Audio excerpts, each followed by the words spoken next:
Kisah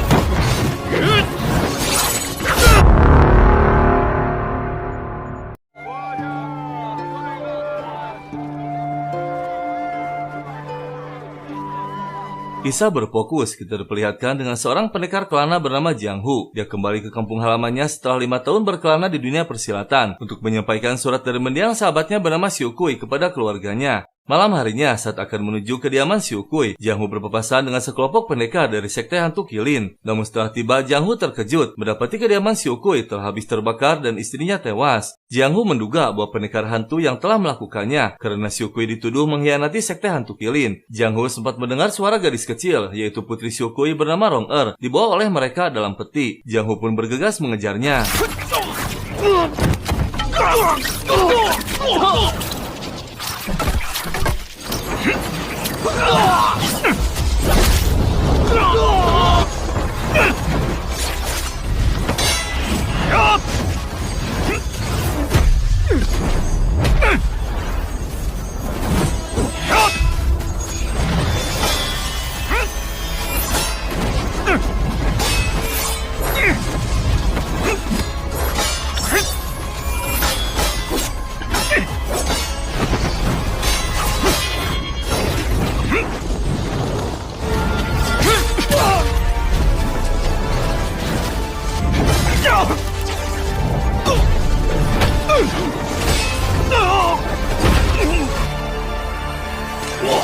Jiang Hu berhasil mengalahkan pendekar sekte Qilin. Namun tiba-tiba muncul seorang pendekar bernama Yiyu, murid tunggal sekte Senming, yang bertujuan sama, ingin menghabisi hantu Qilin.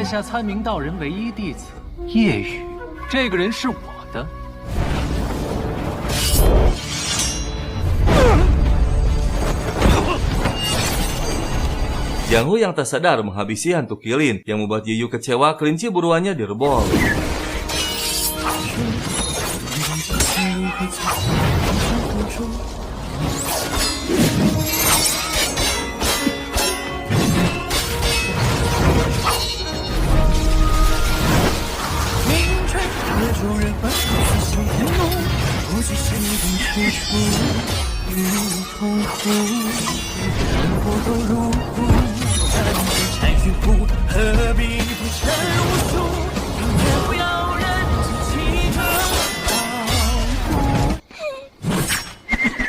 Pertarungan seketika berhenti saat terdengar tangisan Rong Er. Jiang Hu pun memberikan surat dan barang dari ayahnya. Saat Jiang Hu akan pergi, Yiyu menyarankan untuk merawatnya. Jiang Hu pun terpaksa menemaninya, terlebih jika teringat Xiu Kui pernah memberinya sepotong roti. Meski Jiang Hu mengenal Xiu Kui sesaat.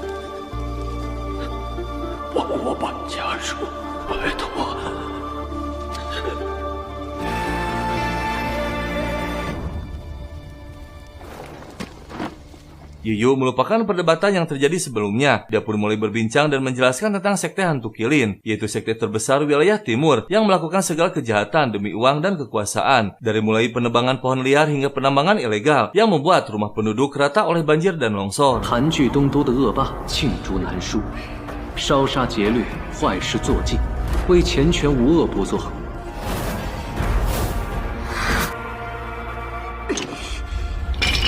Ketua sekte hantu Qilin murka karena kehilangan satu pendekar dan gagal membawa putri Xiu Kui. Ketua pun menurunkan perintah untuk memburu Jiang Hu yang dikenal dengan pendekar kelana tak tertandingi di dunia persilatan.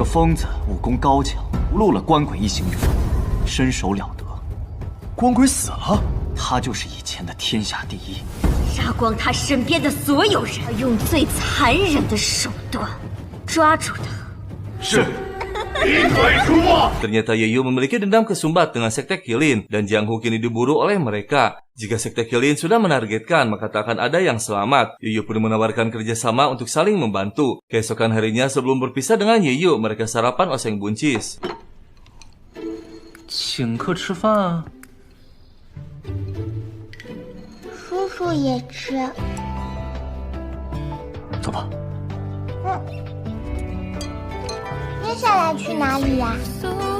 Jiang Hu menemui teman lamanya bernama Jiniang, pemilik Wisma Yichun. Namun tak lama utusan ketua Qilin tiba di sana mencari Jiang Hu dan Rong Er. Jiniang pun menghampiri dan melayaninya, namun malah dicaci maki. Dan tiba-tiba ternyata Yiyu berada di sana.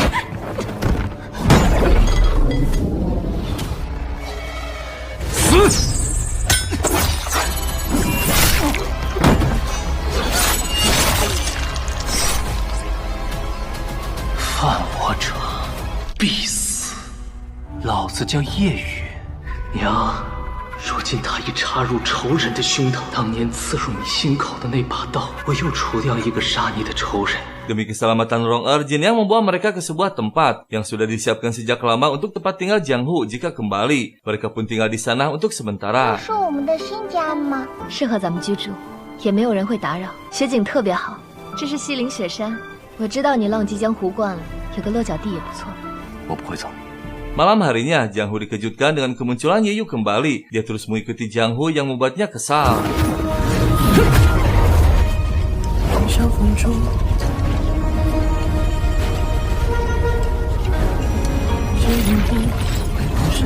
叶Yu terkejut seorang pendekar tak tertandingi ternyata memiliki luka dalam yang sepertinya sulit untuk diobati. Jiang Hu pun bergegas menstabilkan spiritualnya yang masih diperhatikan oleh Ye Yu dari kejauhan. Yang ternyata saat kecil Ye Yu sering dibantu oleh Jiang Hu. Kini saatnya Ye Yu membalas budi akan membantu meringankan bebannya. Jiang Hu terkejut saat Ye Yu mengatakan bahwa Jiang Hu mantan dewa perang tak tertandingi yang pensiun dan menjadi pendekar kelana. 我们道不同，你要杀人，我要救人。曾经名震天下的不良帅，你是江湖，过去可不是说抛就能抛的，应该比谁都清楚，就得杀人。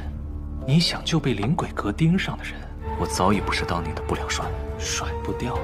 Petinggi sekte Qilin bernama Suasin berhasil membawa adik Jin Yang bernama Runiang disakiti dan dipaksa untuk memberitahu keberadaan kakaknya. 新娘在哪儿？ 我也还是那句，你问我1000遍。贱骨头！ Jin Yang yang memiliki perasaan buruk terhadap adiknya memutuskan untuk pergi mencarinya. Namun setelah berada di kota, Xuanxi berhasil menemukannya. Jiang Hu yang baru pulang diinfokan oleh Rong-er bahwa Jin Yang pergi mencari adiknya. Jiang Hu pun bergegas keluar mencarinya. Sementara Jin Yang dibawa ke hadapan ketua Qilin. Dengan kejamnya, Xuanxi memberikannya kepada para penjahat rambutan untuk digarap. 这个女人不合我的胃口，赏给你们了。不要！真香啊！越瞧我越兴奋。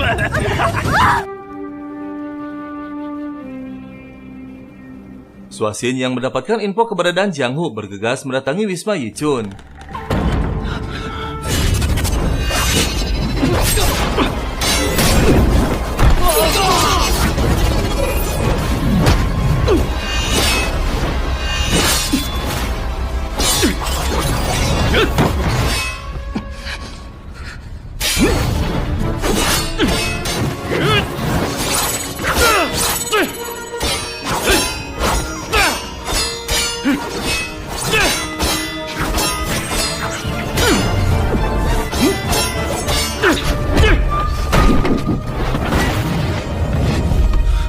Jiang Hu yang kondisinya lemah beberapa kali kalah oleh pendekar cecengekan. Namun dengan tepat waktu, Ye Yu muncul. 让我来！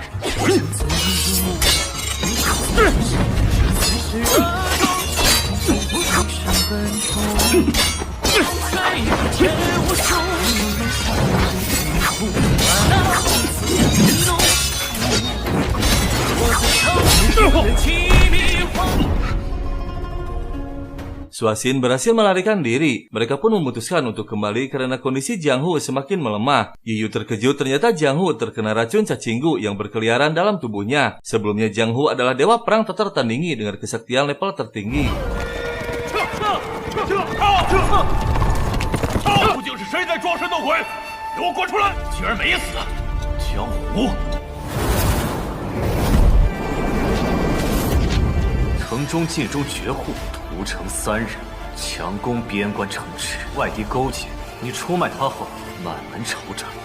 胡将军遭人陷害谋反，可认罪。给我杀！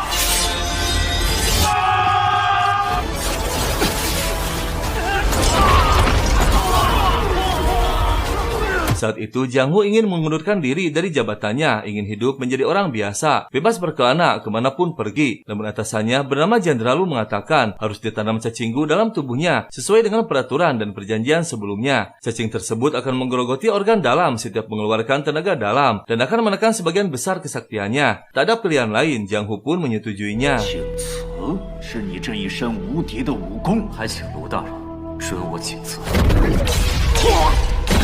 赏我走。开卢府之人必须种下3，江湖愿意收下这3元古虫，你将永失内力。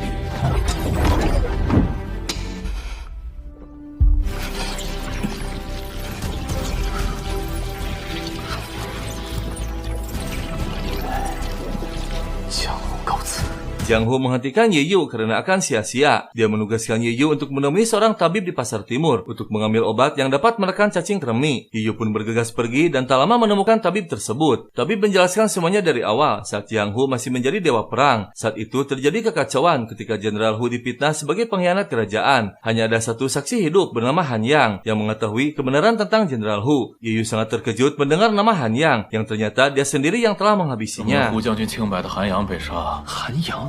是啊，将军翻案不成，造成千古奇冤。我们抄小路前往，叛徒勾结外敌。哪里来的笑声？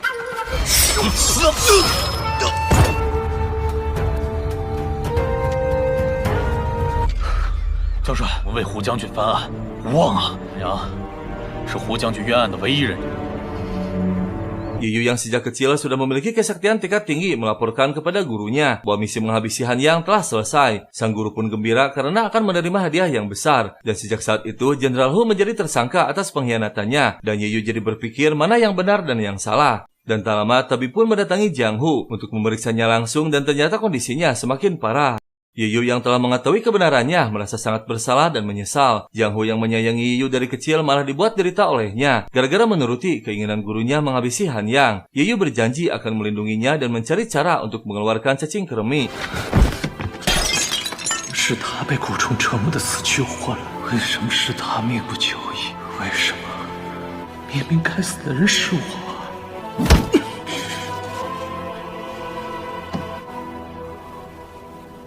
Jiang Hu yang kondisinya masih lemah, kekeh ingin mencari keberadaan Jin Yang. Ye Yu pun menemaninya. Dan secara kebetulan mereka berdua mendapati Runiyang yang sama diculik. Jiang Hu bergegas membawa Runiyang untuk diamankan. Dan saat akan pergi lagi, Rong Er memberikan surat Jin Yang jatuh sebelum dia pergi. Dan akhirnya Jiang Hu tiba di tempat Jin Yang ditahan, yang diberitahu lokasinya oleh Runiyang. 是我此生最大的幸运。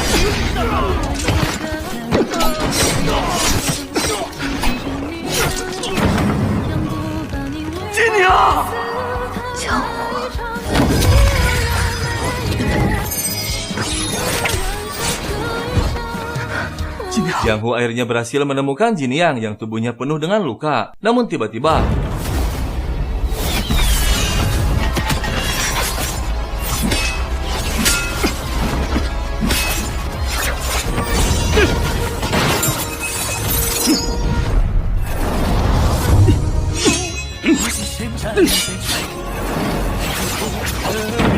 Ye Yu menghadapi Xuanxi, petinggi sekte Qilin, sementara Jiang Hu pergi membawa Jin Yang. Dan saat keluar, dia pun dihadang oleh Nantian. Namun dengan mengejutkan, Jin Yang tak mampu bertahan, yang membuat tensi darah Jiang Hu tembus ubun-ubun.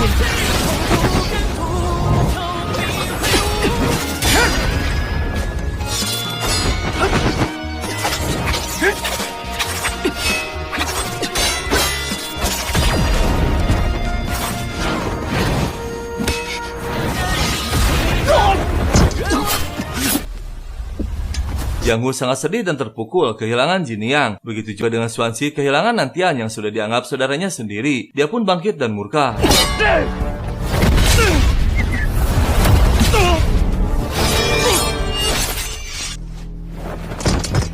Ye Yu berhasil menghabisi Xuanxi. Mereka pun bergegas kembali dengan membawa luka yang mendalam. Dan tak lama Jiang Hu tersadarkan diri. Kondisinya semakin menurun dan tak ingin lagi melanjutkan hidupnya. 他已经不想活了。 本就时日无多，蛊虫又开始作祟了。这是我欠你的。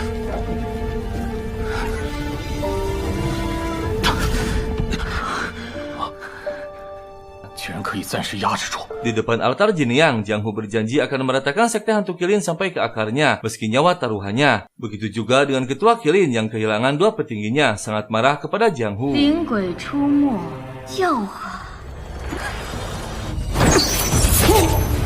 江湖等你。 Jiang Hu meyakini bahwa ada orang besar di belakang sekte Qilin, tapi mengatakan yang mengejutkan ternyata Jenderal Lu Cheng yang berada di belakang mereka. Pantas saja Jiang Hu ditanam cacing kremi untuk menyegel kesaktiannya, setelah tak bisa dikendalikan lagi oleh mereka. Jenderal Lu Cheng memiliki dua putra bernama Lu Jian dan Lu Qi, dan satu putri bernama Lu Qin, yaitu ketua sekte hantu Qilin. 就当做我们家人重聚的。老爷，刘琴，回来。 Jiang Hu dan Ye Yu mulai perjalanannya akan balas dendam kepada sekte Qilin dan keluarga Lu Cheng. Di tengah perjalanan mereka singgah di sebuah gubuk. Ye Yu menceritakan masa kecilnya yang kelam, di mana dia dan ibunya diburu oleh pasukan keluarga Lu, yang ternyata Ye Yu adalah putra Lu Cheng dari selirnya, yang dipitnah sebagai pengkhianat. Ye Yu diburu oleh ayahnya sendiri. Hingga beberapa tahun kemudian, suatu malam mereka menemukan kediaman Ye Yu dan ibunya. Saat itu, Lu Cheng mengutus para pendekar dari sekte Qilin yang telah berhasil dihabisi Ye Yu. 来不及了，娘，那你呢？娘没事，以后一定要好好照顾好自己。放过你们的！男孩呢？你们不可能找杀了他。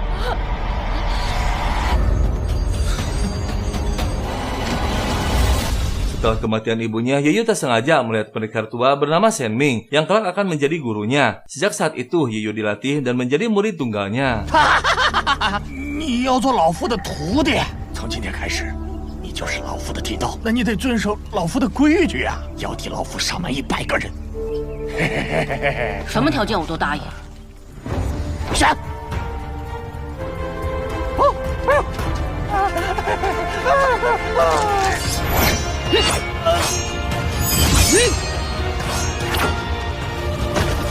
师傅，从第一个开始，我会一个个亲手送他们下地。 Dan tiba-tiba cacing kremi aktif kembali. Karena tak tega melihat penderitaan Jiang Hu, Ye Yu memutuskan untuk memindahkan cacingnya ke dalam tubuhnya. 我的命册是你救的。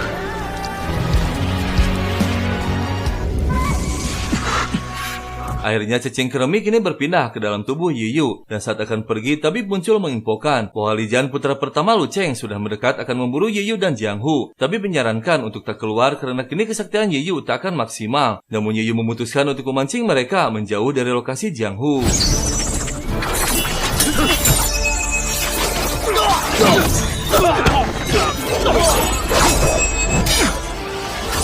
Setelah beberapa saat, akhirnya Jiang Hu sadar dari pingsannya. Jiang Hu terkejut dan bergegas pergi saat tabib mengatakan bahwa Ye Yu sedang menghadapi Li Jian. Tabib pun memberikan surat dari Ye Yu yang isinya permintaan maaf karena telah melakukan kesalahan besar, telah menghabisi Han Yang yang ternyata saudara Jiang Hu, yang merupakan saksi satu-satunya kebenaran tentang Jenderal Hu. Dan Ye Yu yang masih bertarung akhirnya kalah karena kesaktiannya sudah drastis menurun. Namun dengan tepat waktu, Jiang Hu muncul dan sangat terkejut karena seluruh kesaktiannya kembali pulih.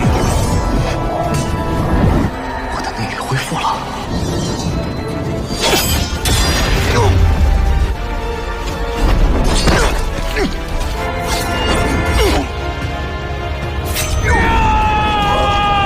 Ye Yu terlihat sangat puas menghabisi orang yang telah menghabisi ibunya, dan tak lama Ye Yu melemah karena terluka dalam. Jiang Hu sangat terkejut karena cacing kremi berada dalam tubuhnya. Jiang Hu meminta kepada tabib untuk memindahkan kembali kepadanya, namun tabib mengatakan tak bisa karena hanya Ye Yu sendiri yang bisa menyerapnya. Orang lain belum tentu bisa melakukannya, dan kini giliran Jiang Hu yang merawatnya dan memaafkan semua yang telah Ye Yu lakukan di masa lalu.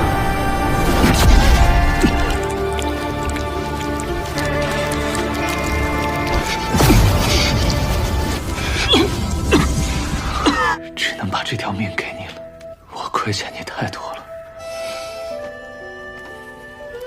你也不准死。 Setelah kondisi Ye Yu membaik, mereka pun melanjutkan lagi misinya untuk balas dendam. Sementara di kediaman Lu Cheng, dua saudaranya tak merasa sedih atas kematian kakak pertamanya. Dan dengan mengejutkan, Lu Qin menghabisi kakak keduanya, yang ternyata Lu Qin adalah putri angkat Lu Cheng, yang menaruh dendam sangat dalam kepada ayah angkatnya sendiri. 是卢府，我是你兄长。 5年前，日益的心酸的时候了。 Lu Cheng histeris dan murka karena kedua putranya tewas. Lu Qin mengancam semua pelayan untuk mengatakan bahwa pelakunya adalah Jiang Hu dan Ye Yu. 杀死二公子的凶手已经查明，是江湖和叶雨。将他们碎尸万段。江湖，不许江湖夜雨的下落。全城所有势力，让他黄金千两。 Malam harinya, Lu Qin mendatangi ayah angkatnya. Bukannya sedih, Lu Qin malah cengengesan yang membuat sang ayah stres. Dan dengan mengejutkan, ternyata Lu Qin adalah putri kandung Jenderal Hu. Dia balas dendam setelah mengetahui kebenarannya bahwa Lu Cheng yang telah memfitnah ayah kandungnya hingga tewas dihukum. 亲生父亲姓胡，就是要翻天。二哥，是我亲手。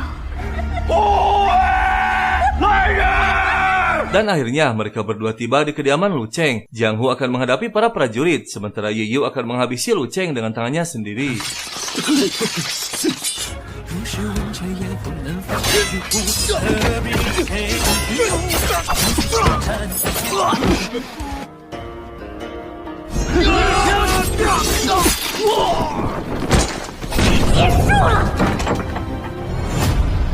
Ye Yu akhirnya berhadapan dengan ayahnya yang tak pernah mengakuinya. Lu Cheng terkejut karena tak mengetahui Ye Yu masih hidup. Dan tiba-tiba Lu Qin menghabisi Lu Cheng dengan brutal. Sontak saja membuat Ye Yu marah karena musang buruannya direbut Lu Qin. Dan akhirnya Jiang Hu muncul. Lu Qin terkejut bisa bertemu lagi dengan cinta lamanya yang dulu sempat kandas. Dan Jiang Hu juga terkejut baru mengetahui bahwa Lu Qin ketua sekte hantu kilin. 是卢城最小的女儿。你多岁？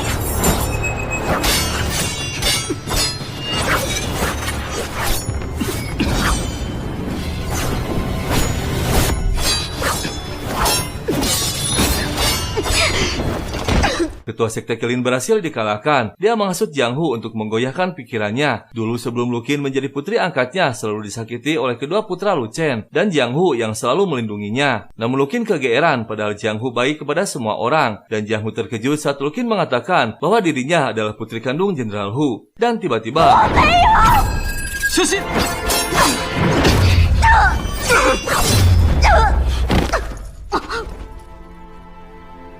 Akhirnya Jiang Hu dan Ye Yu berhasil membalaskan dendamnya. Namun saat akan keluar, kondisi Ye Yu semakin memburuk. Dan tak lama, Ye Yu pun tak mampu bertahan.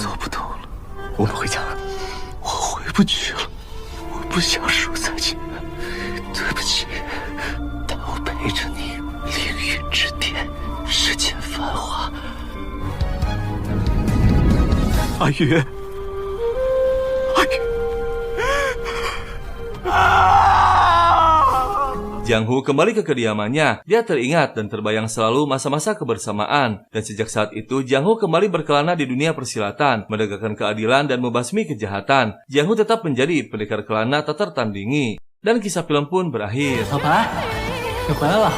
夜雨手染鲜血，与之前一般的凄凉。血折子上死者无数，为我赴死，限我今生何惧生死。我们回家了。